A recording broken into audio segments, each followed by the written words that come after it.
Got it? Yes, but it's interesting. Kamera, check. Ready!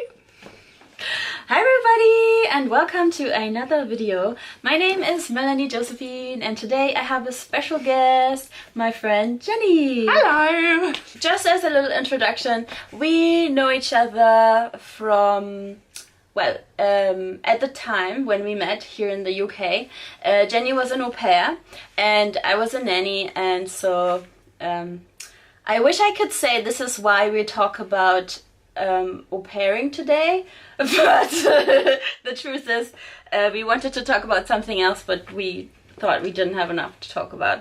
So anyways, so we thought we do a little challenge and we talk about how to be an awesome au pair, and we basically gave each other 5 minutes, maybe less, to quickly note down what comes to mind and then share it with each other. What's your first point?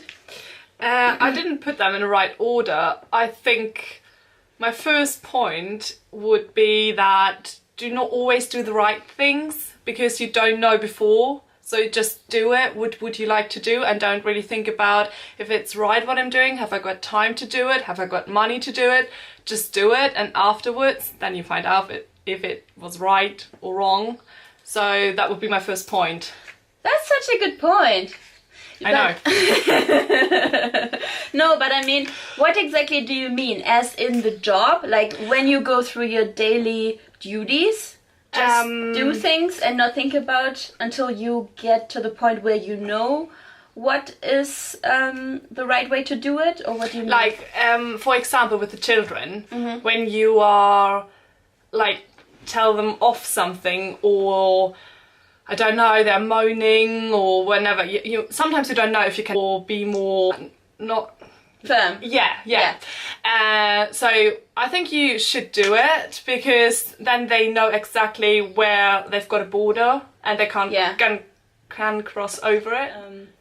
Because I think very often we're afraid to set boundaries, be firm, because I don't know, like let's say you're an au pair and you're afraid to set boundaries and be firm. Why are you afraid? Probably you're afraid because you are afraid if you do so you're not going to have this good relationship, or they're not going to like you. But the truth is the opposite.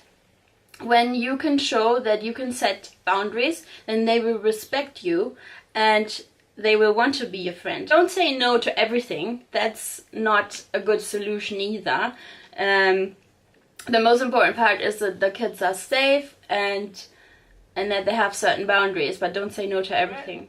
So, and then what I mean with the money and all these kind of stuff is like when you have free time.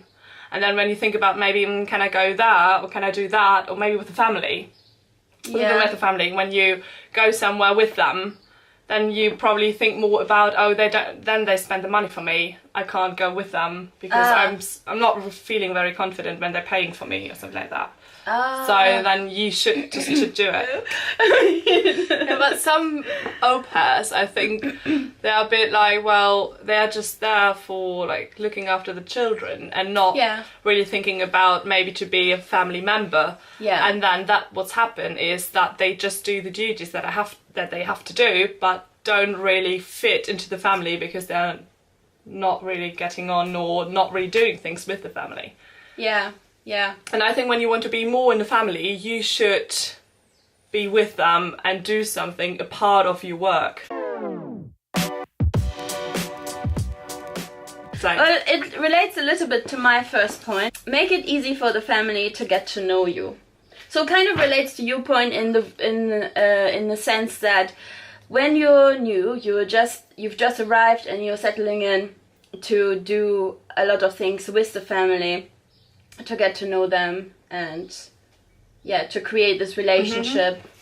I think that's a great thing to do for a start, and then obviously as you continue being an au pair, do things with them occasionally. But most au pairs also want to have kind of a bit of a private life, especially on the weekends. Yeah. But in the beginning, I think especially the first few weeks or weekends, make an effort to do something with the family. Yeah. I've written down how it's like to be open for new people and new places, because then you are confident enough to speak not in your mother language to them, because normally when a pair's coming round, they are not Fluent in the language. Yeah, exactly. And when you're confident enough, then you just talk, and then you want to know how you get it in the right order and how the grammar is right and all these kind of stuff. So that would be one as well, being confident. Back to my last one. To be open for new people and new places. That also can maybe fit into the family, because when you're open to meet new people, then you're probably open to meet all of the other family members, like, or when you're at school at a, or how you say it, audition of the girls or play or whatever. Yeah. Then you're open to meet the other moms and probably talk to them. Actually, yeah, that's very true. Yeah. And that makes it so much more easier for the whole family, because then you are open just to meet them and get to chat with them. So I would say, even if you're watching this and you think, well, I'm not sure if I feel confident, or maybe I'm a little bit shy, I would say that even if you feel this way, try to come a little bit out of your comfort zone and just try to be more open, because I think just the willingness to step forward every now and then, maybe not as often as somebody who's completely extroverted, but it'll still make a difference.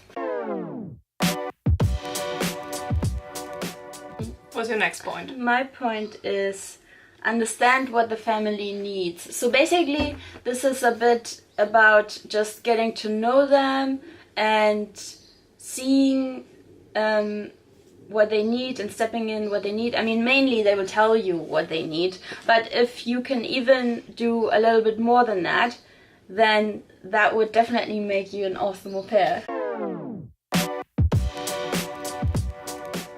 But it kind of leads to my next point. Make an effort for the kids to be your friends, because, well, I think, yeah, and then... When you're not just a working people for them or a guest in the house Yeah. for the kids, that makes them easier to understand that you are with them, and then they trust you, and then they play with you, and even when they are in the age of, like, don't know, 11 and 12, they are getting into a teenager, and then they are more, yeah, just telling you the stuff that they are, don't know, explore at school, I don't know.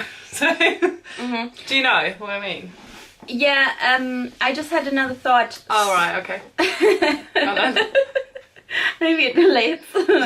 No, I mean, I saw a video yesterday, and it was about, actually it was a mom talking about how she raises her children, but it kind of relates to this, because as an au pair you look after children, and she was saying the connection always comes first, and I actually agree with that, because over time, as I worked with more and more families, I realized that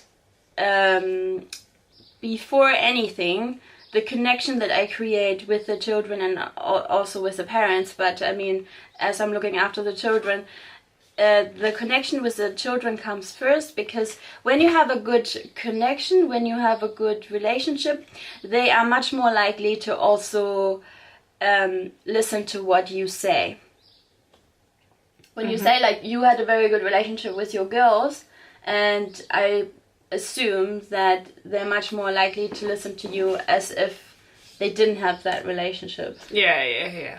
They're basically like my sisters. I mean, all kids, they will not always listen, because that's just how life is, but you make your life easier if you have a good relationship. And also, when you have a good relationship, if they sometimes don't want to do as you say, you can kind of make jokes about it and make the mood a little bit lighter, and that usually helps. So what is your next point? is more that you should get inspired of your surrounding and learn a bit more about yourself, because I think when you are abroad, and especially when you don't know anybody, then you are not in your comfort zone, and then you are, I don't know, when you live with a family, then you try out new things, and that's something new in your life. And then even when you are with the kids, you're in a different situation that you've probably never been before. And when you are out with the family, then that's another new situation. So you learn basically every day new things about yourself, how you would handle in that situation. And I would say I learned all these things or situations that I had with the girls for life, because then I noticed what is wrong and what worked and what didn't at the end. Awesome activities. If you're an awesome au pair. What is an awesome activity? Well, I would say, well, first of all, you meet the family, you meet the kids, you find out what activities they like. But if you are an awesome au pair, then maybe you Google a few other activities that they like to try. Especially, I mean, let's say you look after school kids and they go on holiday and you have them all day. Think a bit outside of the box. What would the kids, that goes back also to what are the family's needs? So what are the kids' needs? What do they like? And be a bit creative. But you were saying, like, explore the surroundings. Yeah. Maybe think about what is there in the surroundings that we haven't explored yet. Okay, which parks haven't we visited? Maybe we should go and look at some bugs, you know, like look at ants, spiders. I know it might sound a bit boring, but it's actually not, especially if the kids are younger. Depends on the age and what they like. But or baking, what sort of arts and crafts activities haven't we done? Or one night we went around the neighborhood with torches, or like being a bit. Yeah, I get that point. Yeah. A bit more creative. Yeah, so that's it for this video, unless you want to add something. No. I hope you enjoyed today's video, and I'm going to see you in my next video. Bye.